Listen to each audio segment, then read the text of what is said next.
자, 안녕하세요. 북스형 카페 여러분. 오늘 저번 시간에 이어서 카톨릭 개혁 부분을 할게요. 이 카톨릭 교육에서 개혁이라는 말은 누구 입장에서 본 거냐면, 카톨릭에서 입장에서 본 거죠. 그래서 신교의 개혁은 거짓 개혁이고, 자신의 개혁만이 진짜 개혁이다. 이런 입장에서 이제 보는 거고요. 근데 이거에 대해서 신교의 입장에서는 이거는 개혁이 아니다. 이렇게 이제 얘기하죠. 이거는 반동이다. 그래서 카톨릭 교회의 개혁은 거짓된 개혁이고 자신의 개혁은 진정한 개혁이고 개혁에 반대하기 위해서 카톨릭에서 했던 조치다. 그래서 반동 반동 종교 개혁 이런 식으로 이제 의미를 이제 갖다 붙여요.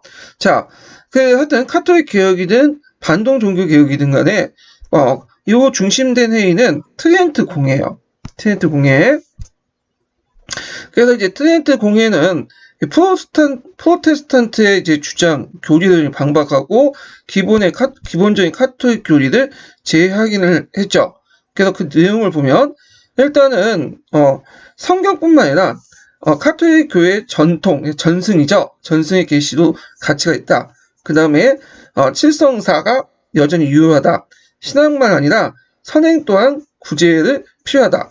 인간에게는 신의 뜻에 대하여 적극적이나 소극적으로 응답할 수 있는 자유의지가 있다. 이런 프로테스탄트의 주장에 반박되는 그리고 기본적인 교리를 확인하는 그런 이제 결정을 하게 되죠. 그러면 이걸 좀 정리를 해보면요. 자, 여기 보면 되게 이제 구교하고 신교의 차이점에서 여기 나와 있는데 일단 구원을 받을 수 있는 방법. 이때 구원이라는 것은 하늘나라 가는 거죠. 네, 하나님의 나라 천국 가는 건데 이때 이제 구교는 이제 어떻게 하냐? 일단 기본적으로 믿음을 통해 가는 거죠. 믿음을 통해서. 예. 그렇지만 여기 이제 플러스 뭐가냐면 선행이 있어야 돼. 교회가 베푼 선행이 있고 이 선행의 대표적인 것이 성사와 그 다음에 대사죠. 대사. 자, 그래가지고 이렇게 있고요. 선행을 베풀려면 이게 이제 교회가 베풀기 때문에 교회는 사람들이 모인 집단이잖아요. 그러니까 자연스럽게 무슨 의지를 이제 인정할 수밖에 없죠. 그렇죠. 자유의지를 인정할 수밖에 없어요. 자, 근데 이제 신교에 대해서는 구원의 방법은 믿음뿐이야. 우리가 이제 교회 믿는 사람들 항상 외치는 게 뭐죠? 예수 천국 불신 지옥. 그렇죠. 예수만 믿으면 돼요. 하나님의 은총을 통해서 구원을 받는 거지. 어떤 교회의 선행, 자유의지를 통해서 구원을 받는 것이 아니다. 그러니까 당연히 선행을 통한 그 교회의 어떤 성사라든지 그 다음에 대사라든지 이런 것들 다 금지를 해. 그리고 인간의 의지라는 것은 자유의지가 있는 게 아니라 이미 선악과를 따먹으면서 어떻게 되죠? 그렇죠. 악한 존재다. 그래서 의지가 없다. 인간의 의지는 신의 의지에 속돼 있다. 이런 식으로 얘기를 하죠. 자, 그 다음에 진리의 근거를 이제 구교에서는 성경과 카톨릭 예전부터 내려왔던 관례들을 인정을 해요. 예. 그래서 이제 성경 같은 경우에는 이제 이것도 불가타라고 해가지고, 예전에 말한 것처럼 카톨릭의 의역은 성경책이죠. 그 다음에 전승이라고 하는데, 전승이 카톨릭에서 예전부터 쭉 내려왔던 간행들, 의식들이 있어요. 이런 것들을 이제 믿는 거죠. 자, 예를 들어가지고, 연옥이라는 존재 있잖아요. 연옥은 성경에 명시되어 있지 않죠. 그런데 이제 예전부터 카톨릭 교회에서 그렇게 믿었던 거야. 지옥과 천국 사이에 중간 연옥이라는 존재가 있다. 그런데 이제 이에 반해서 신교는 일단 불가타를 인정하지 않죠. 성경인 불가타를 인정하지 않고, 종전의 성경책인 불가타를 인정하지 않고, 원래 원본들, 그러니까 이제 그리스어나 그 당시 또 헤브라이어로 적혔던 신약과 구약 성경을 다시 번역을 했어요. 그래서 그걸 이제 믿고 그 다음에 전승 같은 거 인정 안 해. 카톨릭에서 전승 같은 거 인정 안 하기 때문에 연옥의 존재도 부정을 하죠. 네. 그래서 왜냐하면 성경에서는 천국과 지옥만 있지 중간 단계인 연옥이라는 게 없어요. 예. 그래서 이렇게 이제 통해서 기본 교리를 기본적인 교리를 정비를 했다. 그리고 계속 고수를 했다. 이렇게 보시면 돼요. 뭐와 이제 비슷하냐면 우리가 이제 중세 시대 때 알비즈파가 있죠. 알비즈파가 2단이잖아요. 이들에 대응해서 나타난 공예 3차 공예를 소집해서 정통 교리를 재인정해주는 그리고 이것이 우리 주제에 맞고 이 단이 틀리다. 이런 작업을 했잖아요. 그러니까 그런 역할을 그 당시 종교개혁기에 했던 것이 트렌트 공예다. 이렇게 보시면 될 것 같아요. 자, 그래서 이제 그 내용을 좀 약간 이제 더 살펴보면 트렌트 공예에서 내용들을 그래서 서브노트에도 있지만 이제 여기가 좀 자세하니까 일단 심화규제 내용에서 한번 살펴볼게요. 자, 그 다음 제일 문제가 됐던 면제부 판매를 금지시켰다. 그래서 신규부터 요걸 얻어본 게 면제부 판매잖아요. 그래서 요걸 다른 말로 대사문서 판매 금지 이렇게 보시면 돼요. 대사문서나 면제부나 똑같은 말이에요. 예, 서양사 총론에 있죠. 그래서 면제부 자체는 계속 발급하지만 판매를 금지시킨 거야. 면제부 자체를 부정한 게 아니에요. 예, 그렇지만 실제로 이 면제부 자체가 십자군 전쟁 때부터 계속 교회 수익으로 발급을 했기 때문에 돈을 안 받고 그냥 발급만 해준다? 있을 수 없는 일이죠. 그러니까 자연스럽게 면제부는 사문화돼. 지금은 없어요. 그리고 이제 성직자 기강을 확립하고 성직자 겸직제를 금지하고 그 다음에 성직자가 너무 무식하다. 그래서 꼭 교구 신학교를 설치해요. 각 교구에 신학교를 설립을 하고 초등학교, 그 다음에 중학교, 그다음 대학교 이런 과정들을 좀 만들죠. 그래서 요 고구 신학교 설립을 통해서 교육제도를 교육제도를 정비한 집단들이 뒤에 나온 예수회죠. 그래서 한동안 프랑스 같은 경우에는 그 국가의 교육을 교회에 갖다 바쳤어요. 교회가 이제 다 했죠. 원래 이제 이걸 반대해서 이제 제3공화국 때 그 국민학교 초등학교 제도 해가지고 이제 국가교육제도 공교육제도 넘어갔지만 하여튼 그렇게 이제 교육제도를 강화시켰고요. 그 다음에 이제 아까 기본적인 교리를 재확인했죠. 아까 지금 얘기했던 성변환, 연옥에 대한 믿음. 성변환은 성체설을 얘기하는 거예요. 그 다음에 이제 성자 공경을 인정했죠. 아까 이제 그 앞에 성경에 안 나와 있는 이런 마리아라든지 그 다음에 성자들. 보통 이제 세인트가 앞에 붙은 사람들 있죠. 이런 것들 인정하고 그 다음 성경과 전승이 진리의 근거고 그 다음 믿음과 선행의 구원의 방법이다. 이런 것들 고수를 했다. 그 다음에 이제 각지의 종교재판소를 설치했어요. 그래서 이제 종교재판소는 중세시대 때 이단을 때려잡는다고 해서 그 당시 RBG파가 이제 극성할 때 만들었는데 이걸 다시 이제 설치를 한 거야.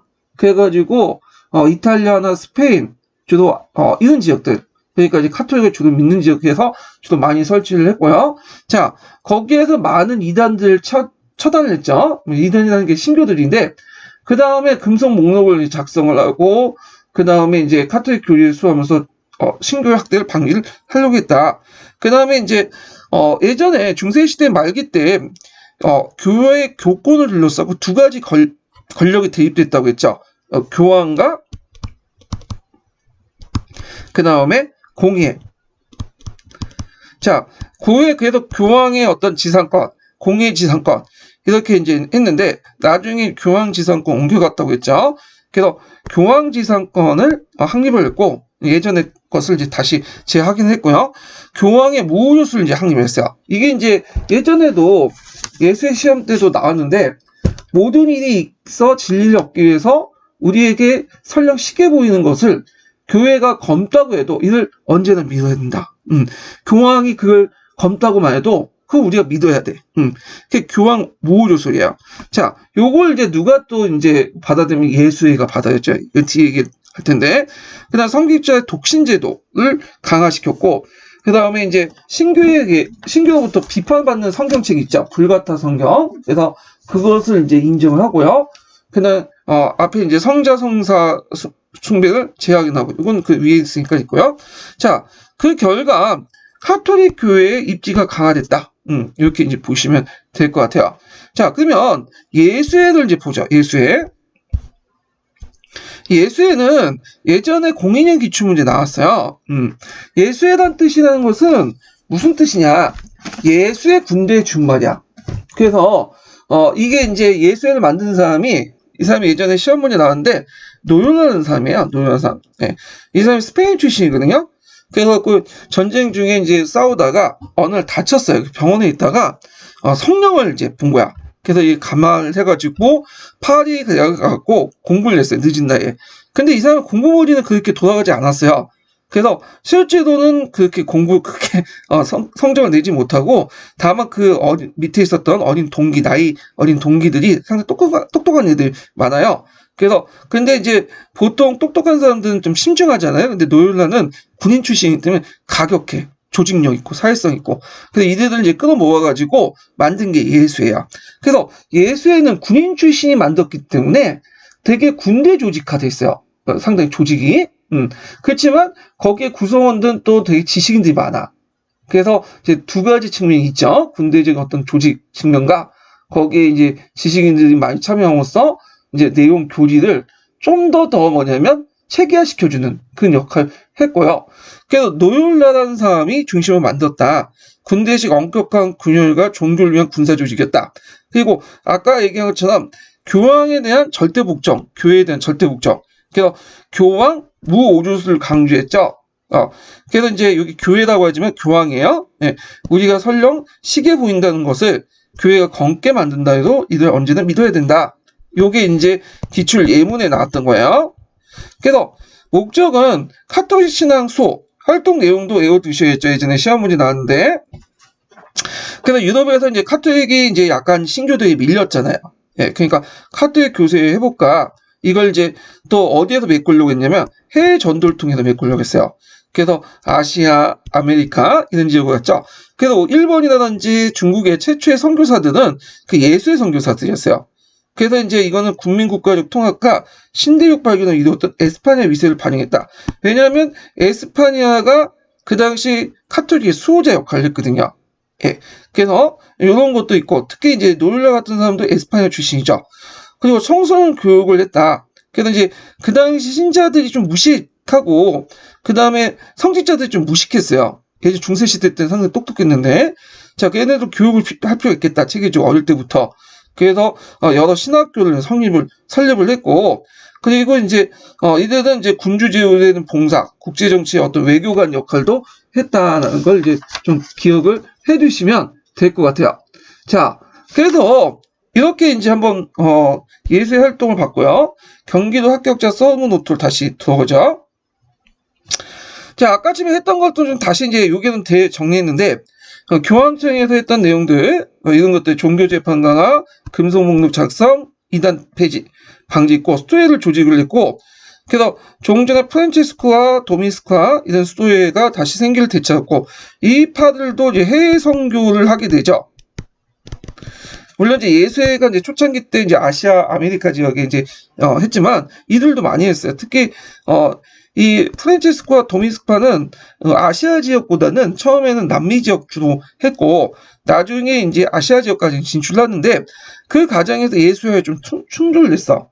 예, 그 나중에 이게 전례 문제의 어떤 배경이 되는데 자 예수의 등장 그 아까쯤 했으니까 이제 넘어갈게요. 자 종교개혁의 결과를 보죠.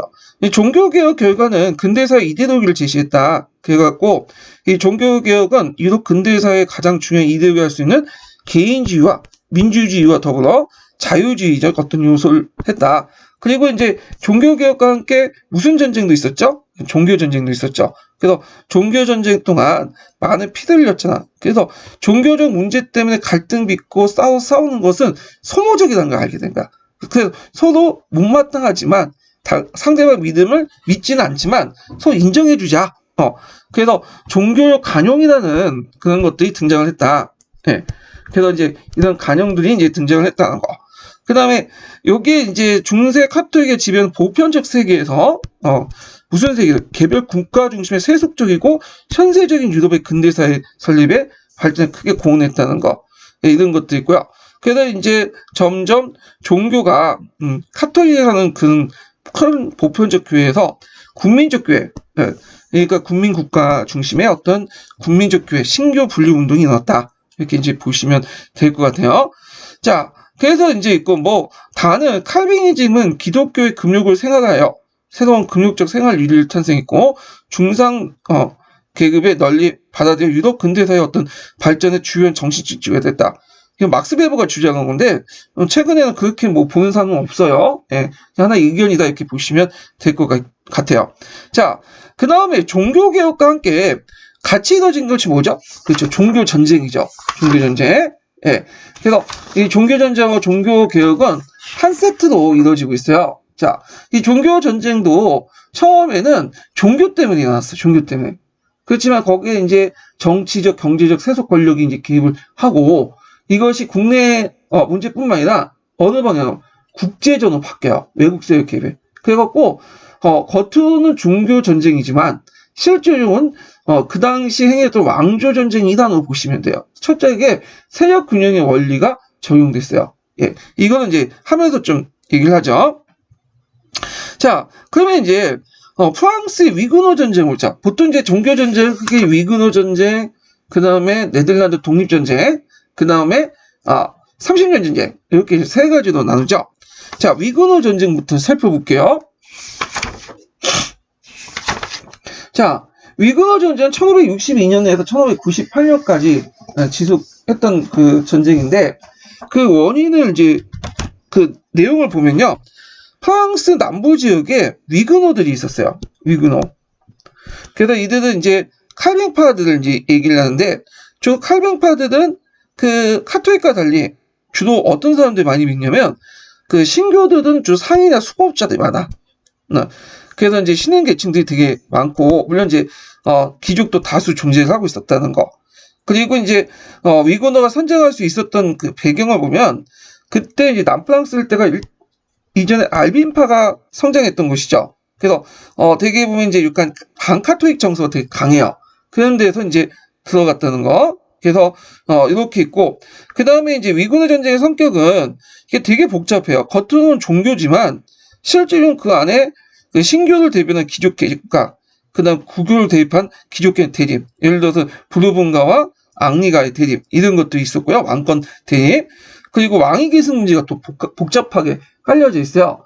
그래서 이제 뭐 요걸 이제 서로 치고받고 싸운 것까지 다 얘기를 하면 골치 아프니까 일단 넘어가죠. 자, 그래서 이제 전개 과정들을 이제 보면요. 그 당시 궁중에는 카톨릭과 이제 프로테스탄트 두 개 가문이 정권을 장악을 하고 있었어요. 그래서 그때 이제 그 카톨릭에서는 이제 믿는 사람들은 기지가라고 있어요. 기지가. 예, 기지가가 있었고, 자, 요때 이제 여기 프로테스탄트는 그 당시 이제 나중에 부르본가라고 하는 그 당시 이제 그 가문들이 존재하고 있었죠. 그래갖고 이제 두 개 가문들이 대립을 하고 있었다. 부르본가가. 자, 근데 이제 왕이 똑똑했으면 됐는데 그 당시 왕이 좀 어졌어. 그래서 이제 그 당시 이제 그 프랑스와 2세라고 사람이 있었어요. 앙리 2세 이후에 그 당시 프랑스와 2세가 어릴 때 즉위를 했고 그 당시 이제 그 왕비 출신 가문이면서 카톨릭 믿는 기지가가 이제 정권 독단을 하고 있었고 이때 이제 반대측이었던 프로테스탄트와 그리고 부르본가를 이제 탄압을 했었죠. 그러니까 이제 이에 대해서 이제 프로테스탄트는 그 당시 저항을 하기 시작하죠. 그런데 이제 프랑스와 2세가 이제 죽은 후에 그 뒤를 이어서 이제 즉위한 사람이 사울 9세예요. 그래서 이 사람이 프랑스 왕을 계승했는데 그의 어머니 이복 동생이에요. 그의 어머니가 카트릭 메디친가 여자인데 그 사람이 석정이 됐어. 그러면서 이제 전제 정치를 이제 강화시키면서 카톨릭을 적극적으로 지원을 하게 돼요. 자, 이런 상태였죠. 그래서 모인 카톨릭은 섭정이 되어서 양가문의 종교 대립을 이용해서 왕권 강화를 하려고 했고 이때 이제 1562년에 둘이 싸우고 있다가 바시 대학살에서 카톨릭이 위그너의 살상으로 전쟁을 촉발을 하게 되죠. 그래서 이제 양측은 또 외국을 끌어들여. 그래서 영국, 에스파냐 이렇게 끌어들이고 영국은 신교, 에스파냐 구교. 자, 이렇게 후전 조약을 맺고 양측이 카톨릭 왕녀와 프로테스탄트 나바라 왕, 그러니까 부르본 계통의 앙리와 혼인을 추진해요. 결혼을 통해서 이렇게 합작을 하자, 서로 협력을 하자. 자, 그래서 1572년에 그 결혼식 때 이제 또 일이 생긴 거야. 그 결혼식이 성 바르토로무 대인데 이때 이제 위그너들이 그 파리에 있던 위그너들이 카톨릭으로 또 습격을 받아. 그래서 2,000명이나 학살돼요. 결국에 전쟁이 다시 재개됐고요. 서로 싸우다가 결국에는 누가 나왔냐? 마지막으로 이제 부르본가의 나바르 알리만 남아요. 그래서 이제 왕위 계승에서 나바로 왕의 앙리가 1순위니까 이 사람이 앙리 4세도 즉위를 하게 돼요. 물론 이제 앙리 4세는 고민이 있었어. 왜냐면 자신 자체가 신교도였고 자기 가문이었던 부르봉이 신교도를 대변하고 있었잖아요. 자, 근데 이제 문제는 프랑스는 90%가 뭘 믿어요? 카톨릭을 믿어. 그래서 이걸 하면 안 되겠다. 제가 신교를 계속 유지하면. 그래서 결국에는 반대도 불구하고 주변의 반대도 불구하고 카톨릭을 개종해요. 자기가. 그래서 카톨릭을 개정해서 앙리 4세가 이제 부르봉 왕가의 첫 왕이 되죠. 그리고 대신에 예전에도 한번 시험을 내놨는데 그 유명한 낭트 칙령을 공포하죠. 이 낭트 칙령. 그래서 낭트 칙령은 주요 내용이 뭐냐면 위구노에게 일정한 지역의 신앙의 자유를 허용하고 이게 제일 중요하죠. 그 다음에 남부지방 위구노들이 많이 지역에 있었던 남부지방 요새 도시를 관리하는 정치적 권리, 군사 권리를 준 거야. 예. 물론 이제 그 권리는 나중에 그라스 칠령이 있어요. 그라스 칠령 때 폐지돼요. 이거는. 자, 그러면 여기에서 이제 좀 약간 좀 부족해. 낭트 칠령의 내용을 더 살펴볼게요. 자, 낭트 칠령의 내용을 이제 좀 보면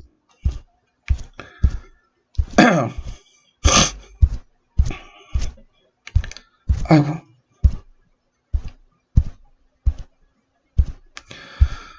자, 심화규제 몇 페이지 보시면요.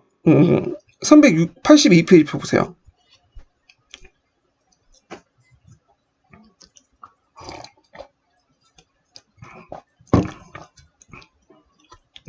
자, 낭트 칠령이 공포했을 때 당연히 누가 반발할 수밖에 없겠어요.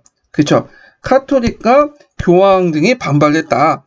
이게 이제 예전에 10년도 기출문제 나왔어요. 예. 자, 그 외에 이제 제가 이제 서양사 개념화 사전에서 그 낭트 칠령 내용을 좀 구체적으로 찾아봤어. 예. 이 내용을 보면, 자, 위구노는 카톨릭 교도의 동일한 시민적 권리와 지책을 함유하고요. 예, 법적 평등을 이제 주겠다는 거죠.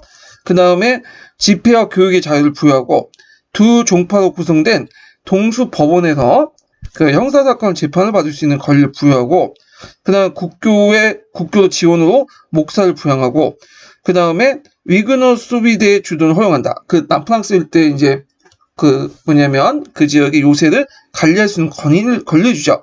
근데 이거는 나중에 이제 그라스 칠령 때 폐지돼요. 요 이제 루이 13세 때. 자, 그래서 요 내용을 이제 좀 보시면 될 것 같아요.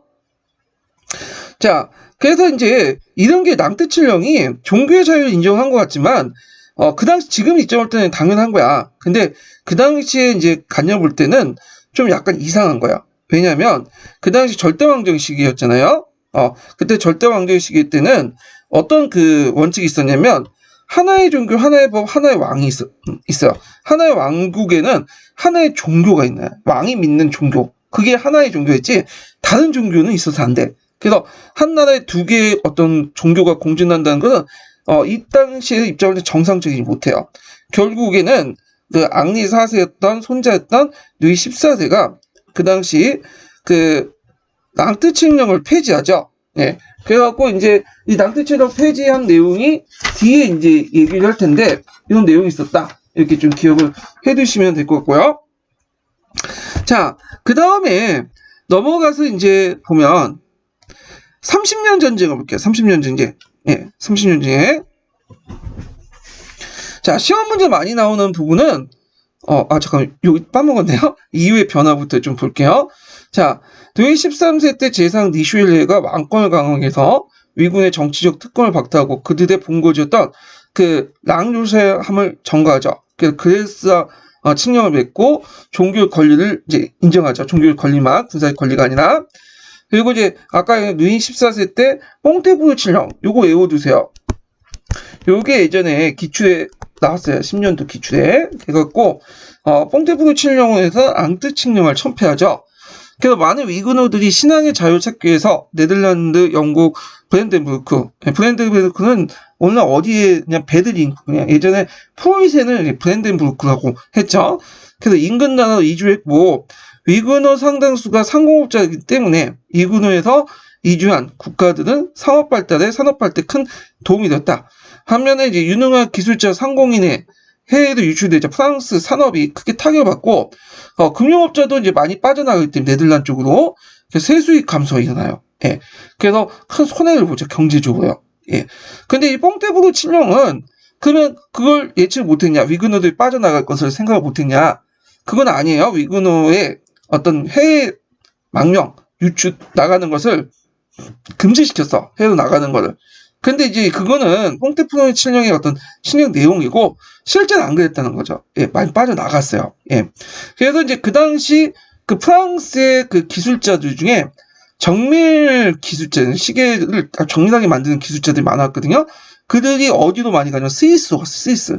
그러니까 스위스 하면 우리가 딱 생각하면 시계 정밀 그 기계를 만들고 시계를 잘 만드는 나라.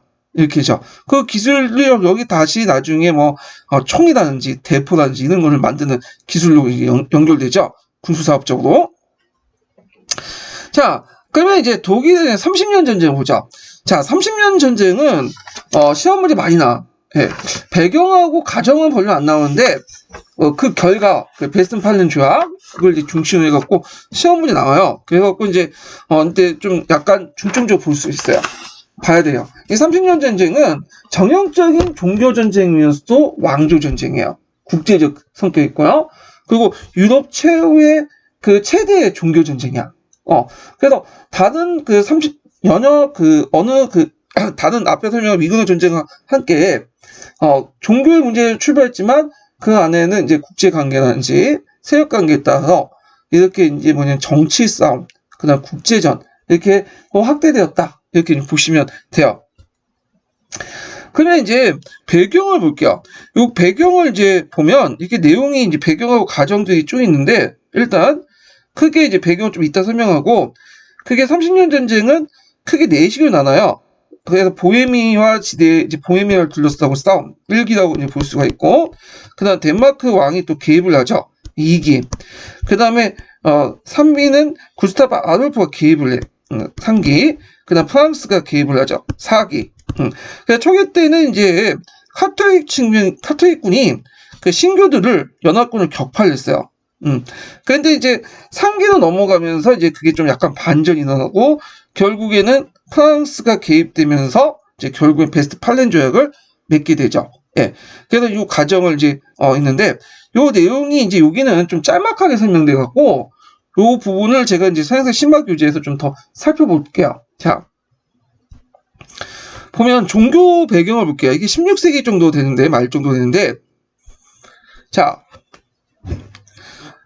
그 종교적인 측면 예수회를 중심으로 카톨릭 세력이 점점 회복을 하고 있고 공식적으로 인정받지 못한 칼뱅파들이 세력이 확대돼 나가기 시작해요.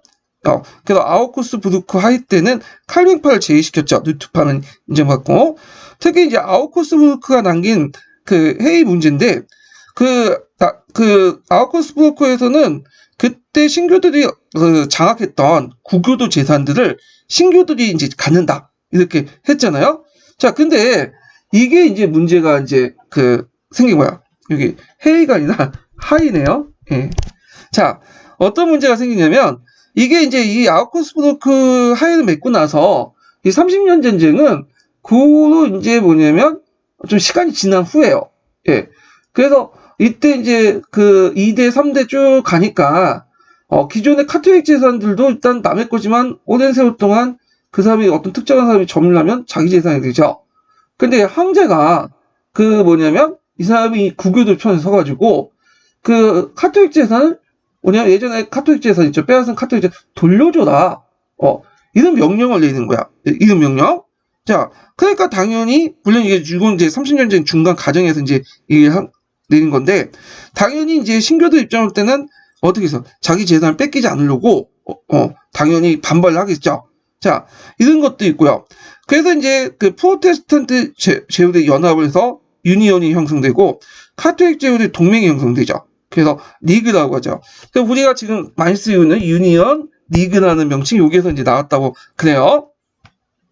자, 정치적으로 보면 신성 로마 황제가 독일 정치를 방해한다. 원래 이제 독일은 수많은 연방 국가들이 있었고 신성 로마 제국 황제, 그러니까 합스부르크가죠. 그 당시에 합스부르크는 상징적인 존재고 오스트리아만 이제 통치했던 국가인데 요때 신성 로마 황제가 뭔가 중앙 집권 강화시키면서 독일을 자기 이제 제후들을 통제하려고 해.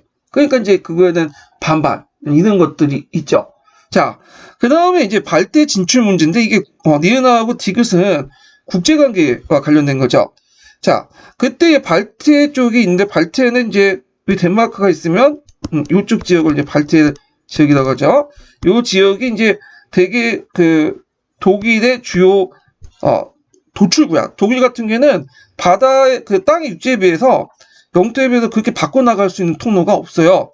그래서 발트해 쪽이나 북해 쪽으로 나가야 되는데, 자, 일단 북해는 이제 영국 쪽으로 가깝고 발트해 쪽으로 이렇게 나가는데, 이 발트해 연안에 있는 국가들은 당연히 그 지역을 장악을 했겠죠.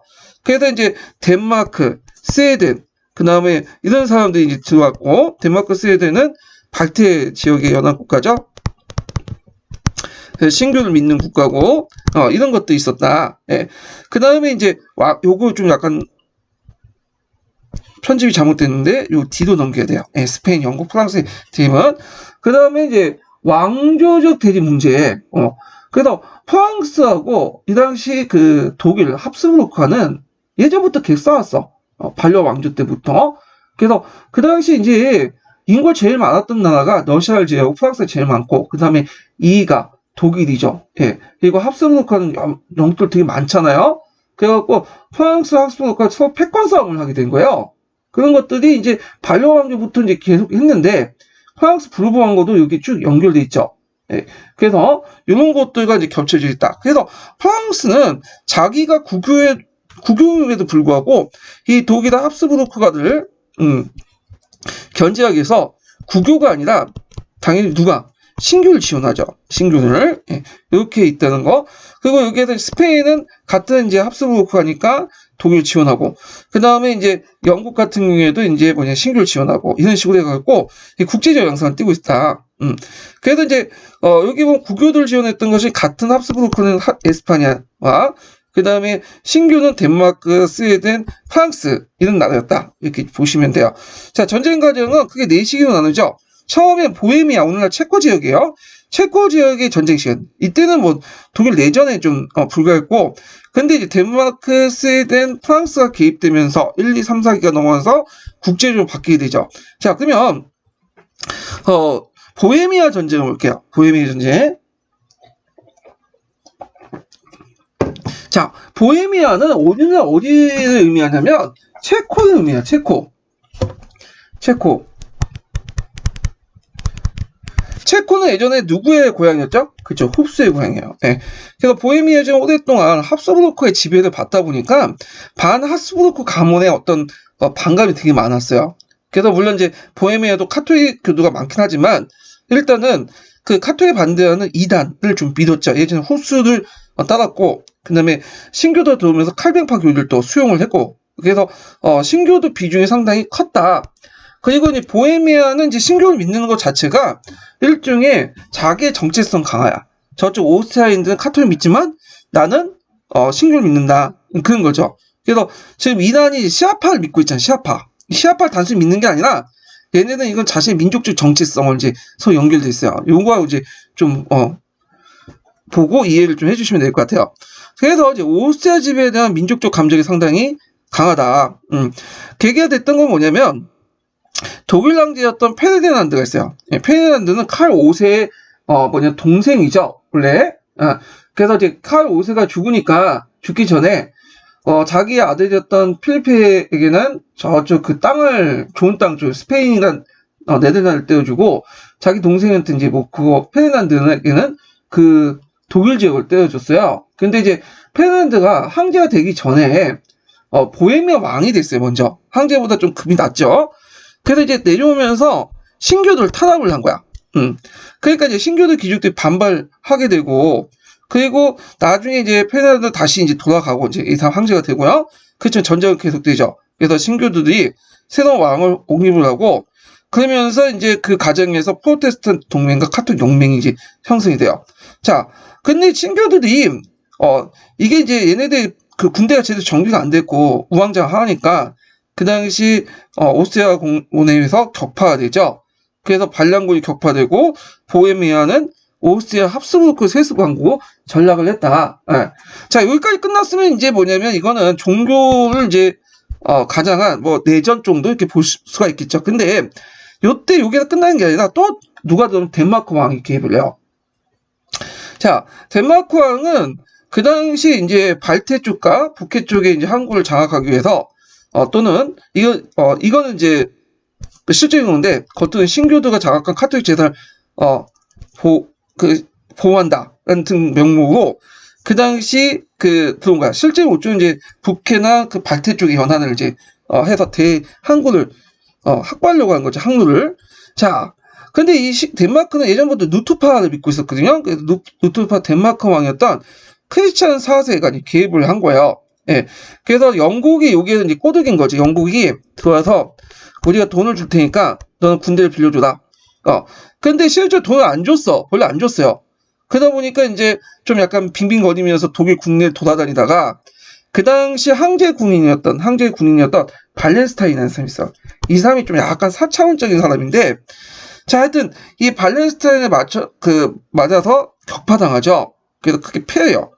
결국에는 이제 이 계기를 결과 루벤 조약으로 그 당시 덴마크가 신성로마 독일 제국으로서 가졌던 특권이 박탈되고요. 그 다음에 이제 반환령을 내리죠. 예. 아우크스부르크 평화조약 이후에 신규 가지고 있던 카톨릭 재산 원상 회복하라. 예전에도 한번 내렸다가 또 한 번 내려서 더 강화시켰다고 보시면 돼요. 자, 그래서 이제 이렇게 있는데, 요때 이제 여기서 끝나는 게 아니라 또 누가 들어오냐면 스웨덴 왕이 들어와요. 이 스웨덴은 북극의 강국이야. 러시아와 대항할 정도로 큰 군사적 강국이야. 그래서 독일의 시틀로도 그 노르웨이를 쳤지만 스웨덴 안 쳤죠. 오히려 노르웨이를 칠 때 이제 스웨덴군을 공격하지 마라. 그래서 상당히 스웨덴은 상당히 군사 강국 인정했는데, 그때 이 스웨덴의 군사 강국화를 깨웠던 사람이 누구냐 하면 구스타프 아돌프예요. 예. 그래서 이 구스타프 아돌프는 군대 정비를 조직하기 위해서 강력한 군대를 가지고 있었어요. 그래서 이 스웨덴은 신교를 이제 보호한다는 명목으로 내세웠지만 실제로 발트의 패권을 누리기 위해서 이제 참전을 했죠. 그래서 구스타프가 이제 돌아다니면서 그 당시 발렌스타인도 깨고 그다음 큰 승리를 했는데, 문제는 이제 누첸 전투에서 이게 큰 승리인데, 이 구스타프가 이제 누첸 전투에서 승리했지만 이 사람이 좀 약간 그 단독 행동을 했어요. 그래서 병력 몇 명만 데리고 앞에 섰다가 포위를 당했어요. 그래갖고 싸우다가 죽게 된 거야. 결국에는 이제 있고, 그 후에 이제 그 구스타프 전사를 해도 이때 이제 싸웠던 사람은 유명한 그 용병들이 발렌스타인인데, 발렌스타인은 이 전투에 패하고 나서 계속 도망다니다가 그 당시 스웨덴 군에게 레드트레겐 전투에서 발렌스타인이 살해당해요. 예. 결국에는 이제 했지만 스웨덴은 승리했지만 왕이 이겼으니까 그래서 이제 하야하고 나왔죠. 그래서 그 당시 황제는 독일의 프로테스트 제후와 하야하고 스웨덴이 철수를 했는데, 나중에 프랑스가 개입을 하면서 또 스웨덴이 와요. 그래서 같이 싸워. 또 그래서 그러면 이제 프랑스를 보죠. 결정적인 프랑스가 상당히 큰 역할을 했다는 거 좀 기억을 해두시고요. 자, 프랑스는 그 3기까지 스웨덴 왕 계획까지 뭐 재정적 지원만 해줬어요. 그런데 이제 여기 이제 신교들 편에 이제 본격적 개입을 하겠다 해서 프랑스 이슈엔 신교들 개입을 이제 해서 지원을 하게 되죠. 왜냐면 이슬람 입장을 때는 합스부르크 왕조를 패퇴시켜야지만 프랑스가 안정화시킬 수 있다. 그리고 나일강이라는 자연 경계를 통해서 프랑스와 독일의 국경선을 정해야 되겠다. 이런 생각을 갖고 있었어요. 자, 그래서 이제 그 당시 프랑스군은 스페인군을 격파하고 독일 신교도 제후들과 함께 스페인 격파하면서 항제군을 이제 패퇴시키죠. 결국에는 이제 베스튼 팔렌 조약을 맺게 됐다. 이렇게 이제 기억을 해두시면 돼요. 이렇게.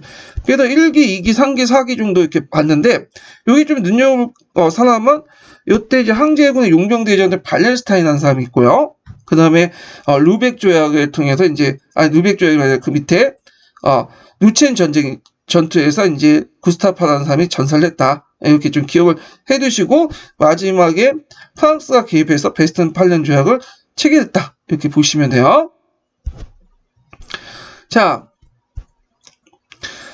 그 베스턴팔렌 조약은 근데 이 베스턴팔렌 조약은 시험 문제 많이 나오죠. 보통 이제 30년 전쟁 나오면 베스턴팔렌 조약이 나와요. 예. 그래서 근대에 들어서 규모가 제일 큰 국제 조약이다. 그래서 프랑스와 스웨덴이 승자 입장에서 했다. 이렇게 이제 보시면 되는데, 자, 프랑스와 스웨덴은 독일의 영토를 좀 얻게 되죠. 그 독일의 지방, 독일 일부 지방이죠. 네, 독일 일부 지방을 양도받아 신성 로마 제국의 제국 위에 들어가서 포격권을 행사할 수 있다. 그래서 독일의 내정을 간섭할 수 있죠. 그래서 이제 그 프랑스가 얻은 지역들 보면 메스나 툴민, 베르댕 영유를 하긴 했고요. 그래서 이제 있고 그 다음에 알자스 획득은 요거는 좀 뒤에 얘기해요. 여기까지는 얻었지만 이 알자스 획득은 여긴 적어놨긴 했지만 요거는 30년 전쟁이 아니라 그 뒤에 획득을 했어요. 그래서 제가 주위에도 이제 적어놨는데 그 알자스는 그 뭐냐면 알자스가 아니라 저기 알자스 획득 맞아요. 예, 제가 착각했어요. 알자스를 획득했고 그때 제가 노렌 얘기를 하다가 알자스하고 헷갈렸어. 그래서 알자스 획득은 요때 일어났고요. 로렌은 우리가 보통 알자스 로렌이라고 하잖아요. 예, 그 로렌 지역은 나중에 그 1766년에 추가로 편입된 지역이에요. 이 지역은. 그래서 베스턴팔렌 조약 때 알자스 획득 맞지만 로렌 지역까지 획득했다는 건 틀리는 거야. 그래서 알자스 로렌 지역 같은 경우에는 이 30년 전쟁은 원래 독일 지역이었다가 프랑스로 넘어가고요. 다시 보글 전쟁 때 독일한테 넘어갔다가 1차 세계대전 끝나고 나서 다시 프랑스 갔다가 2차 세계대전 때 독일 패하죠. 프랑스 패하죠. 초기에 독일 넘어갔다가 2차 세계 끝난 다음에 프랑스 넘어가. 지금은 프랑스 땅이에요. 프랑스 땅. 자, 스웨덴은 서포말렌 비롯한 발트해와 그 당시 북해 역토를 획득했다. 그래서 오데르강 일대를 이제 장악을 했고요. 그 다음에 브루멘 주교구를 소유했고 엘베강과 베제르강 하구 지역을 장악했는데 이 지역이 오늘날 이제 그 독일 지역이지만 서포말렌 지역은 그 당시 상당히 중요한 지역이야. 그래서 동프리센 지역하고 그 당시 서프리센 지역을 서로 연결시켜주는 지역인데요. 자, 하여튼 이 지역을 여기 장악했다가 나중에 이제 그 프로이센이 이 지역을 장악을 하게 되죠. 예. 자, 그 다음에 브랜덴부르크 선제우인데 브랜덴부르크 선제우는 동포메른과 약간의 주교구를 획득해요. 예, 약간의 주교구. 이 브랜덴부르크 선제우는 나중에 프로이센이라고 하죠. 프로이센. 예. 그래서 그 에스파냐 왕위 계승전이 끝난 다음에 이 명칭을 이제 제후가 아니라 왕의 칭을 받아 프로이센 왕이 되죠. 그래서 지금의 이 브랜덴부르크 선제후는 브랜덴부르크는 어디냐? 베르링이에요, 베르링. 그리고 요때 이제 여긴 안 나왔지만 프로이센이 30년 전쟁 과정에서 참여를 했어요. 물론 그때는 그렇게 강국은 아니었어요. 예, 참여했고 이 사람들은 이제 여기를 이제 장악 목적보다는 어떤 독일 국내 지역을 어떤 패권 장악보다 아직까지는 힘이 약하니까 패권 장악보다는 일종의 이제 나중에 전후 처지 과정에서 약간의 영토만 좀 얻으려고 했던 거예요. 그래서 서포메른 지역은 스웨덴, 그 다음에 동포메른은 프로이센 이거였고 그리고 그 과정에서 폴란드하고 그 뭐냐면 폴란드 옆에 이제 동프리센 왕국이 있어요. 그 제국 중에 여기 보이시죠? 여기가 이제 동프리센 지역인데 이 지역을 결혼 동맹을 통해서 얻게 돼요. 예, 동프리센 지역을. 예. 그래가지고 나중에 이제 자기가 제후에서 왕으로 이제 승격할 때 프로이센에서는 브랜덴부르크 선제후가 그 자기가 이제 왕이 되려면 이 브랜덴부르크가 독일 국내에 있잖아요. 그러니까 어떻게 됐어요? 왕이 못 되는 거지. 왜냐면 황제가 있잖아. 근데 이 사람이 어떻게 왕이 돼? 그래가지고 대신에 브랜덴부르크 왕이라고 칭하지 않고 독일 그 연방 제국들, 독일 제국 밖에 있는 폴란드 영토 왕도 겸하고 있었다고 했죠. 그래서 이 프로이센 지역이 자기 땅이니까 이 지역의 뭐냐면 영토의 왕을 이름을 따서 프로이센 왕이라고 한 거야. 그래서 이제 이 지역을 또 한편으로는 영국이 자기 땅이라는 걸 확고히 해주고요. 예. 그래서 이건 뒤에 좀 있으니까 다시 설명을 하고. 그래서 이제 브랜덴부르크 후에 이제 프로이센이 이때 상당히 실익을 챙겼다. 적은 병력을 파견해서. 자, 그 다음에 스위스와 네덜란드를 독립을 정식적으로 인정했다. 이거 예전부터 독립을 하고 있었는데 이때 인정했어. 그래서 스위스를 독립을 인정한다는 것은 오스트리아 합스부르크를 이제 견제한다는 거죠. 그 다음에 네덜란드 독립을 인정한다는 것은 스페인의 어떤 합스부르크를 인정한다는 거죠. 네. 그래서 이렇게 있고, 자, 종교적으로는 칼뱅파의 종교적 자유를 인정했고요. 그리고 교회 재산의 소속을 1624년, 그러니까 반환령 이전이죠. 그래서 반환령 이전이라는 것은 아우쿠스부르크 하이의 기준에 정하는 거예요. 그래서 신교도들이 점거했던 구교도의 재산은 신교들 것이다. 자, 그래서 사실상 고교에게 강탈된 신교의 재산을 인정했다. 이렇게 이제 보시면 돼요.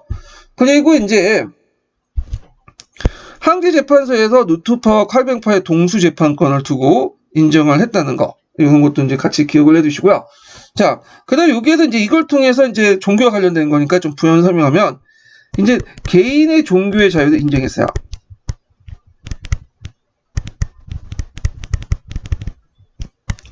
그래서 어떤 분은 이게 개인의 종교 자유를 인정하지 않았다. 그 문서가 어디냐, 규정이.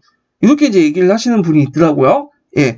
그래서 이제 그 30년 전쟁에서 이제 맺은 베스트 8년 조약에는 명문상 그렇게 돼 있어요. 뭐냐면 아우크스부르크 하이를 그대로 따른다. 아우크스부르크 하이를 따른다는 것은 지배자가 선택한 종교를 그 밑에 시민들이 선택한다는 거잖아. 그러니까 집단적 종교적 자유를 인정한 거지 개인의 종교 자유를 인정하는 건 아니다. 이렇게 이제 주장을 한 사람도 있는데, 근데 이 조약은 조약 자체뿐만 아니라 조약에 그 규정된 그 명문된 조약에 보면 항상 예의 조약이 있어요. 그리고 그리고 그 조약 자체뿐만 아니라 그 결과를 같이 봐야 돼. 항상 뭐냐면 기준이 있으면 기준의 현실에 맞지 않으면 어떻게 되죠? 항상 예의라는 게 있고 예의가 나중에 기준이 되는 거야. 이것도 마찬가지야. 30년 전쟁 이후 이제 베스튼 8년 조약에는 여러 부속 조약이 있어요. 본 조약 외에도 그 부속 조약 안에 어떤 내용이 있냐면 몇 년을 기준으로 예를 들어 갖고 1700년을 기준으로 해서 종교의 내가 예전에 믿었던 종교를 그대로 개인적으로 믿을 수 있다. 이런 조약이 있어. 그러니까 국가 차원에서 믿는 게 아니라 내가 1700년 이전에 내가 믿었던 그 종교를 국가가 정한 종교 외에도 믿을 수 있다는 예의 조항이 있어. 그러니까 1800년 이후부터는 국가가 정한 그 종교를 믿고 1800년 는 어떻게 그 이전까지는 어떤 거죠? 개인이 믿었던 예전에 조상들이 믿었던 종교를 믿어도 된다. 그렇게 있죠. 그러면 이 1700년이나 이건 물론 1700년은 내가 정확한 그 연도를 모르기 때문에 이제 예를 든 거고요. 1700년이라고 만약 예를 들면 내가 그 1700 이전에 개인적으로 어떤 종교를 믿었는지, 우리 조상이 어떤 종교를 믿는지 객관적으로 증명이 돼요? 증명이 안 되잖아. 내면의 자유인데. 그럼 내가 1700년 이전에 내가 원래 그 구교도였다, 신교도였다. 그러면 이렇게 주장하면 국가에서 구교를 믿든 신교를 믿든 상관없는 거야. 그냥 믿으면 돼요. 그래서 개인의 종교를 실제로 인정을 해줬고 이게 이제 뭐냐면 나중에 원칙이 돼요. 그래서 30년 전쟁 이후에는 하나의 왕국의 하나의 종교라는 원칙이 깨지고 이제 종교적 간용을 받아들이면서 종교 때문에 이제 뭐냐면 싸우진 않아요. 예. 왜냐하면 30년 전쟁을 거쳐갖고 종교 때문에 구교도와 신교가 막 싸우면서 많은 사람이 죽었잖아. 그래서 서로의 믿음을 이제 뭐냐면 강요하는 짓이 얼마나 상대방의 자기뿐만 아니라 사회 전체에 얼마나 이게 해로운가. 어느 큰 손해를 하는 걸 알게 된 거야. 그래서 그걸 믿음을 강요할 수 없다. 그러니까 믿는 대로 내버려둬라. 이런 원칙이 확립되어 있다라는 걸 좀 기억을 해두시면 될 것 같아요. 자, 그리고 이제 신성 로마 제국을 이제 구성했던 연방 국가들이 완전한 주권과 독립을 인정했죠. 그래서 합스부르크가가 이제 권한이 이제 약화되면서 주권과 독립을 인정해서 주권국가가 바뀌었고 그 외국과 동맹을 시계할 수 있는 권리. 그러면서 이제 신성 로마 제국은 실제로 붕괴됐다. 이렇게 이제 보시면 될 것 같아요. 자, 그래서 이제 이렇게 있고, 자, 이거는 종교적인 어떤 30년 전쟁 결과 맺어진 베스트팔렌 조약의 내용이고요. 그 결과를 보자. 결과도 이제 되게 중요하죠. 요거 연결시켜가지고. 자, 결과 하기 전에 제가 서포트 주 사람들에게 좀 인증번호를 좀 알려드릴게요. 예. 자, 13번입니다. 13번.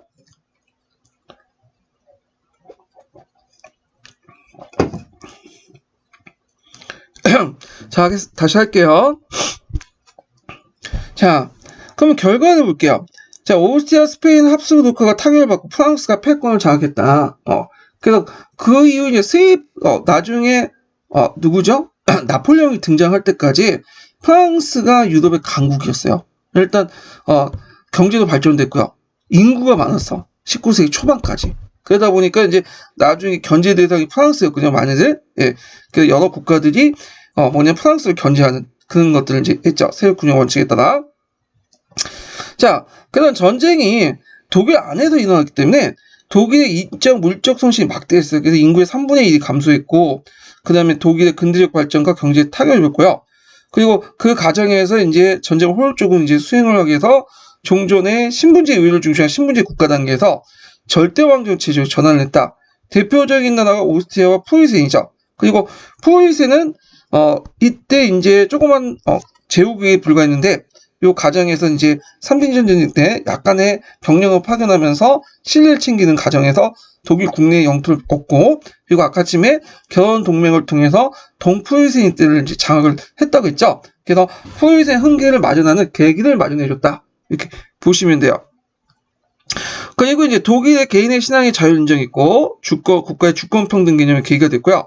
그리고 이제 근대적 외교 관계를 수입했죠. 주권 행사와 외교관 교환 등을 통해 동등한 국제관계를 수립을 했고, 요거와 연결돼서 보시면 돼요. 신성노마가 이제 실제 붕괴되면서, 요때 물론 이제 명목상 붕괴는 뒤에 있지만 하여튼 실제 붕괴는 요때 일어나면서 연방 국가들이 독립해서 외국과의 조약을 맺고, 요 베스튼팔렌 조약을 맺는 과정에서, 그리고 각국 간의 이제 전쟁 과정에 이합 집산을 하는 과정에서 이런 갈래들이 형성됐다, 이렇게 보시면 되겠죠.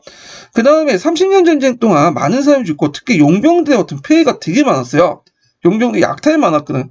얘네들은 군대를 봉급을 안 주면 그냥 약탈내요. 사람들 죽이고. 그러면서 이제 이런 장학상을 보면서 인도주의와 국제법이 대두되는 계기가 됐어요. 그래서 아무리 전쟁 기간이라도 사람으로서 지켜야 할 것은 지켜야 된다. 이런 관념들이 형성된 거죠. 그래서 나중에 이제 네덜란드의 그로티루스라는 사람이 있어요. 이 사람이 국제법을 탄생하는 어떤 배경을 이뤘다. 이렇게 이제 보시면 될 것 같아요. 자, 그래서 이렇게 있는데, 그러면 이제 그 예전에 7차 교과서에 이런 내용이 있어요. 종교 전쟁과 종교 강요할 때 요 중에 중요한 내용들만 좀 보면서 넘어갈게요. 자, 여기 보면 종교 대립은 세속에서의 정권 다툼과 결부하여 전쟁으로 치달았다. 여기에 종교의 이름은 외국 세력까지 가담하여 종교 대립은 국제 분쟁으로 번지기 일쑤였다. 대표적인 종교 전쟁은 왕위 계승을 둘러싸고 프랑스 위그너 전쟁. 그 다음에 신교도 중심이 되어 국교 국가인 에스파냐가 독립한 네덜란드 독립전쟁. 네덜란드 독립전쟁은 30년 전쟁 이전에 일어났던 거죠. 요거는 지금 여기가 없어갖고 살펴보진 않았지만 좀 이따 살펴볼게요. 자, 그 다음에 독일 내전에 유럽 전역의 국교 신교 국가에 가담했던 30년 전쟁이다.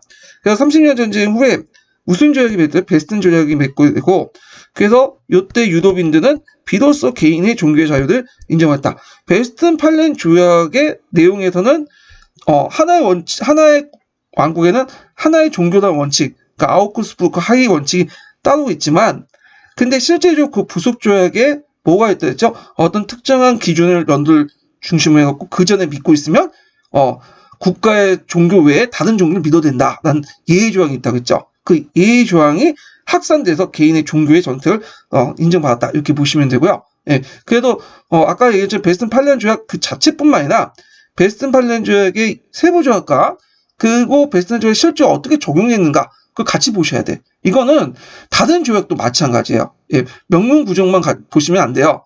실질적으로는 그게 어떻게 어떤 효력을 발휘했는가 그 결과 영향도 같이 보셔야 돼요. 자, 그래서 이제 30년 전쟁을 이제 좀 봤고, 근데 이제 요 도중에 이게 경기도 합격자 서브노트에서 좀 빠진 게 있어요. 뭐가 빠졌냐면 쭉 나와 있는데 그 중간에 그 네덜란드 독립전쟁이 빠졌어. 그 네덜란드 독립전쟁을 좀 보고 넘어갈게요.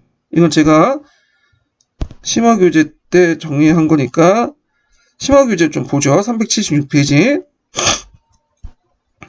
자, 네덜란드 독립전쟁.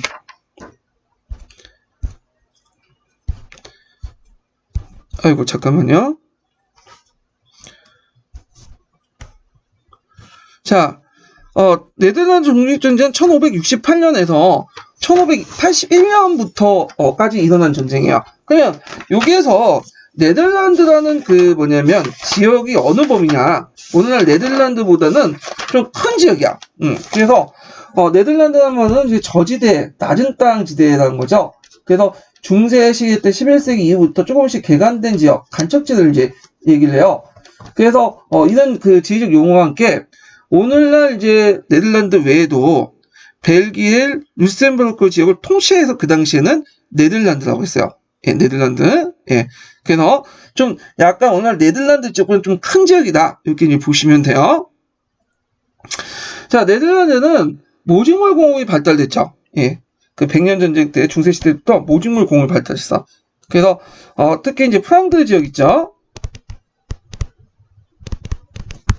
그리고 시민 계급이 선정됐고 칼뱅파 신교들이 많다. 특히 이제 이 나중에 이제 벨기에 쪽보다는 여기 보시면 이제 위트레이트나 암스테르담이나 홀란드 지역이 있어요. 네덜란드에서 제일 큰 지역을 홀란드라고 하는데 이 지역에 칼뱅파 계통의 지역이 사람들이 많았어요. 예, 이들 고위세에 나오죠. 예, 중개모욕 번성됐다. 그래서 이제 모직물 공업과 중개모욕을 선행했고 신교들이 이제 그 홀란드, 그러니까 네덜란드 북쪽 지역으로 중심해가지고 신교들이 상당히 다수를 차지하고 있었다. 이렇게 보시면 되죠. 자, 독립전쟁을 볼게요. 자, 독립전쟁을 보기 전에 그 당시 네덜란드를 지배했던 합스부르크의 왕위 계승을 좀 볼 필요가 있어요. 이 합스부르크. 자, 합스부르크를 이제 제일 전성기를 이뤘던 사람이 칼 5세예요. 칼 5세. 칼 5세는 오늘날 스페인, 네덜란드뿐만 아니라 오스트리아, 독일의 여러 지역들을 이제 장악을 하고 있었죠. 강대한 영토를 장악하고 있었어. 그래갖고 어떤 식으로 이제 장악은 결혼 동맹. 그래갖고 주로 결혼을 많이 해요. 결혼을. 그러다 보니까 유럽에서는 그 영국, 프랑스, 뭐 독일, 러시아 왕가들이 서로 뭐냐면 언니 동생 하는 사이야. 다 연결돼 있어요. 예. 그리고 근친혼이 좀 행하다 보니까 이 합스부르크에 딱 보시면 사진 보시면 주걱턱이 되게 많아. 주걱턱 되게 그래갖고 약간 모양이 좀 못생긴 사람들이 많죠. 주걱턱이 많고 근친혼의 결과야. 그 왕실 사람들이 그냥 결혼을 해버린 거야. 예.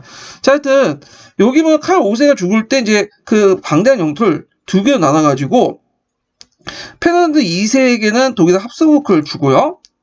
그리고 자기의 아들이었던 필리페 2세한테는 그 스페인 합스부르크, 그러니까 동생한테 좀 약간 보다는 자기 아들한테 좀 알짜배기 땅을 준 거라고 보시면 돼요. 예. 그래서 이제 페르난드 2세 때는 아까 이제 30년 전쟁과 연결됐고 필리페 2세 때문에 일어난 것이 네덜란드 독립전쟁이에요. 그래서 이렇게 했는데 이 두 왕의 특징이 뭐냐면 칼 5세 같은 경우에는 자기가 카톨을 믿고 있지만 카톨을 강요하진 않았어요. 나는데 강용 정책을 했거든요. 근데 필리페 2세든 페르난드 2세든 그 이제 뭐냐면 천주교 신자예요. 근데 천주교 신자뿐만 아니라 이 천주교를 통해서 하나의 왕국, 하나의 종교를 신천하려고 했던 거야. 예. 그래서 천주교를 통해 중앙집권 정책을 깨려고 했다. 그러다 보니까 이제 그에 반발해서 신교도 세력들이 반발하게 되죠. 마찬가지로 필리페 2세도 이 사람이 원래 이제 본국이 스페인이니까 스페인이 머물는데 자신이 그냥 이제 내버려두면 돼요. 그래서 그냥 네덜란드 그냥 좋은 땅 하나 가지고 있구나 하고 내버려두고 칼 5세 자기 아버지처럼 간영 정책을 했으면 되는데 이 사람은 이 네덜란드의 신교들을 자기의 뭐냐면 믿고 있는 카톨릭을 믿으려고 이제 개종시키려고 했어. 강제로. 그래서 이제 이 사람들을 이제 강제로 개종을 시키려고 했고 고위센들은 처음에는 필리페 2세에 반발을 하지 않았어요. 근데 하다 하니까 우린 독립할 생각 없다. 우리 종교의 자유만 인정하자면 그냥 너네들에게 세금 내고 신민으로 살겠다. 함에도 불구하고 막 강요를 하니까 이제 어쩔 수 없이 들고 일어난 거죠. 자, 그래서 원인은 중앙집권적 통일정책, 에스파니아 필리페 2세의 중앙집권 통일정책이고요. 그래서 이제 그 외에도 지역적 특성이나 자치 특권을 무시하고 스페인 관리들이 파견돼서 그 당시 직접 통치를 하고 그러니까 네덜란드 자치력 같은 거 무시하죠. 자치 그런 의회나 이런 것들 무시하고 그리고 네덜란드 경시 정책 때문에 네덜란드 반감이 있었다. 그래서 칼 5세는 어릴 때 네덜란드에 있었기 때문에 네덜란드 사람들의 입장을 좀 존중을 해줬는데 이 사람은 인정 안 했어. 그래서 네덜란드의 어떤 자치적인 어떤 능력을 다 무시해 버리고 자신이 어떤 관리를 파견해서 뭐냐면 이들을 통제하려고 했고, 그리고 거기에 파견된 관리들이 행포가 많았어요. 그러다 보니까 반발도 있겠죠. 거기에다가 이제 카트를 강요하고 신교 탄압 등등 종교 재판에서 강화, 세금을 부과하고, 그리고 이제 스페인하고 경제 행사가 없지 않은데 특히 모직물 산업 같은 거 있죠. 이런 것들을 이제 억압을 했다. 자, 그래서 이제 이 가정들인데 우리가 이제 가정들을 이제 다 볼 필요는 없어요. 전반적으로 처음에는 이제 그 네덜란드 정체가 반발해갖고 일어난 것보다는 주로 어느 지역, 네덜란드 북부 지역 있죠. 신교도 지역에서 이제 주로 일어났어요. 그런데 이제 그때 파견했던 그 스페인 그 군들이 그 자기 월급을 주지 않는다는, 이들 대부분 용병이거든요. 월급을 주지 않는다고 해서 그 당시 그 주도였던, 그러니까 네덜란드 중심지였던 안트페르페, 오늘 벨기에 지역에 있는 도시인데, 이 지역이 처음에는 네덜란드 중심지였어요. 거기를 약탈하고 다녔던 거야. 그러니까 이제 안트페르페 주민들이 열받아가지고 참가는 안 했는데 처음에는 이 사람들이 참가한 거야. 그 카톨릭을 믿었던 남부 지역까지 참여하게 돼요. 근데 이제 전쟁이 계속 되다 보니까 다시 남부 10개 주가 이제 탈락을 하게 되고요. 그래서 그 지역이 오늘날 벨기에이 되고, 북부 7개 주는 계속 뭐냐면 위테르트 동맹을 결성해서 계속 싸우고, 결국에는 이제 거기에 프랑스와 영국이 참여하죠. 지원해주고, 영국은 특히 해군을 지원해줘. 그래서 카렌 전투 아시죠? 스페인의 무적 함대를 이제 격파한 엘리아스 여왕이 격파한 카렌 전투가 이 과정에서 일어났던 거예요. 결국에는 이제 네덜란드가 독립되면서 베스트팔렌 조약을 통해 국제적으로 독립을 인정했고요. 스페인 영역 지역은 그 남부 지역은 계속 스페인 지역을 넘어갔다가 위트레트 조약 때 이제 오스트리아 넘어갔고, 그래서 하여튼 벨기에 지역을 얘기하죠. 지금도 네덜란드 지역은 신교들 믿는 지역인데, 벨기에 지역은 카톨릭을 믿어요. 카톨릭을. 예. 그래서 이제 이런 것도 좀 기억을 해두시면 될 것 같아요. 자, 그리고 네덜란드 독립전쟁 과정에서 안트페르페가 약탈을 당했기 때문에 나중에 이제 중심 도시가 바뀌죠. 어디도 암스테르담으로 바뀌어. 그게 이제 중심 도시가 되고, 그 지역 중에 홀란드 주도가 암스테르담이죠. 홀란드가 상당히 큰 세력을 이제 부각이 되죠. 그래서 네덜란드, 홀란드, 하란 이렇게 했던 것이 그 이유 때문이고요. 그래서 암스테르담은 17세기 때 금융무역의 중심지 역할을 했다. 이렇게 좀 기억을 해두시면 돼요. 그래서 승리의 원인 외국의 지원, 영국과 프랑스의 지원과 해상이나 지형들을 이용해갖고 이제 큰 승리를 했고요. 자, 네덜란드는 지금 왕국이었지만 독립전쟁 당시 직후에는 연방제 공화국이었어요. 그래서 이제 그 중에 제일 큰 지역이 홀란드라는 지역이죠. 암스테르담의 그 도시를 주도로 하고 있는 홀란드가 제일 중심이었고, 그 다음에 여러 주도 구성됐는데 각각 이제 그 중앙에 파견된 그 연방 대표대회에서 연방회의가 있고, 총독이 있었다. 총독이 약간 왕하고 좀 비슷한 그런 권한을 갖고 있어요. 그리고 주마다 또 주의회와 자치권을 이제 가지고 있었다. 이렇게 좀 기억을 해주시면 돼요. 경제를 보면요, 처음에는 경제 중심지가 안트페르페였다가, 안트페르페는 예전에 프랑드 지역의 중심지였어요. 근데 전쟁 와중에 에스파냐군이 점령해서 약탈됐죠. 그러면서 암스테르담으로 이동을 하죠. 그 암스테르담이 17세기 이후에 산업과 금융의 중심지, 세계 무역의 중심지였다. 그래서 영국의 런던이 나중에 17세기 후반에 영국 런던 온 전까지는 17세기 초반과 중반까지 중심지였다. 특히 암스테르담이 금융의 중심지 역할을 했던 게 뭐냐면 유대 자본이 많이 들어왔어요. 이 어디에서? 스페인의 필리핀 2세가 유대인들 탄압을 했죠. 예전에는 뭐 재정복 운동 때까지는 유대인들 자기 친구로 이렇게 생각해서 끌어들였는데 스페인이.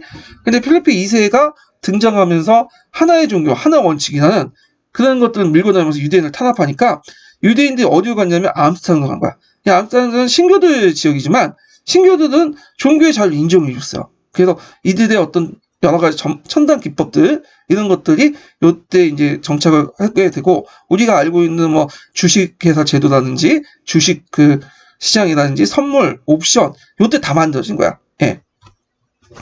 그래서 기반을 보면 모직물 공업이나 조선업, 중개사업이고요. 식민지 동인도에서 설립해서 바타비아 거점을 확보를 했다. 바타비아는 오늘날 인도네시아 자카르타 지역을 얘기하죠. 그래서 향신료 무역을 해서 17세기 초중반 때 주도권을 장악했다. 지금 나중에 영국과 프랑스한테 뺏기죠. 자, 그래서 이제 번성기를 누렸다는 걸 좀 같이 기억을 해두시고요. 이 농업은 그냥 보시면 되고, 세태를 어떻게 했냐? 17세기 후반에 보면 영국의 모직물 공업이 이제 공으로 모직물 공업이 세태를 했고, 발달 후 그 영국이 항해 조례를 내렸죠. 중개 무역이 세태됐고 그 과정에서 전쟁이 났지만 영국한테 패하죠. 그래서 이제 있고 이때 이제 또 식민지 획득 경쟁에서 영국과 프랑스의 도전으로 이제 점점 패권이 상실됐다. 이렇게 이제 보시면 돼요. 예. 그래서 이제 이렇게 있고 그럼 네덜란드 역사를 좀 짚고 넘어갈게요. 여기 이제 사에서 총론에 이제 좀 있는데 한번 읽어볼게요. 자, 원래 네덜란드는 그 저지대 지방으로서 좀 수면이 낮은 지역, 간척지를 의미해요. 예. 그러다가 나중에 이제 그 지역이 많은 지역이 네덜란드, 벨기에, 루셈부르크의 총칭이 되죠. 그러니까 그래서 네덜란드 독립전쟁 당시에는 오늘날 네덜란드, 벨기에, 루셈부르크를 의미했다. 그래서 역사적으로 15세기 중반까지 이 지역은 스페인 형태였어요. 그러다가 1568년에 네덜란드는 스페인으로부터 독립하기 운동을 펼쳤고 그래서 80년간 독립운동 꿀과 1648년에 베스턴팔렌 조약에 따라 공식적으로 네덜란드 독립을 인정받았죠. 그래서 세 나라 이름은 7개의 네덜란드 통일공화국, 통일 네덜란드였고요. 보통 네덜란드를 하죠. 그 중에 네덜란드 17개 중에 홀란드를 비롯한 북부 7주만 독립했기 때문이다. 남부 10주는 처음에 전쟁에 가담했지만 다시 돌아서 스페인을 들어갔죠. 그래서 여전히 스페인의 지배를 받게 되었다. 그래서 이들 스페인형 네덜란드라고 알려지게 되었다. 그래서 이 상황에서 1713년까지 지속되다가 스페인 왕위 계승 전쟁 후에 그 예전에도 이제 제작물 문제죠. 위트헤트 조약이 맺게 되죠. 그래서 이때 스페인형 네덜란드가 오스트리아 이양되면서 오스트리아형 네덜란드가 돼요. 예, 주인이 바뀌었죠.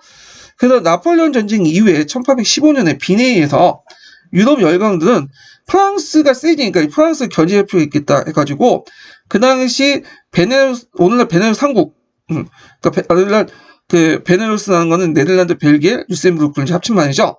그래서 이 베네루스 삼국으로 구성된 통합 네덜란드 왕국을 창립해요. 그런데 7월 혁명 이후에 벨기에이 독립운동을 하면서 그 당시 독립해 나가죠. 그래가지고 1830년, 31년에 런던 조약에 따라서 독립을 했고 그 당시 루셈부르크는 1890년까지 마지막 왕이 사망할 때까지 네덜란드 유대 관계를 맺고 있었는데 문제는 네덜란드에서 여왕이 출연돼요. 근데 루셈부르크에서는 여왕은 모실 수 없다. 그래서 독립해 나가요. 그래가지고 오늘날 독립국가가 된 거죠. 그래서 오늘날 네덜란드, 벨기에, 루셈부르크 이렇게 세 개 나라가 됐다. 이렇게 지금 기억을 해주시면 될 것 같아요. 예. 자, 그러면 좀 쉬었다가 다음 이제 그 강의 또 넘어갈게요.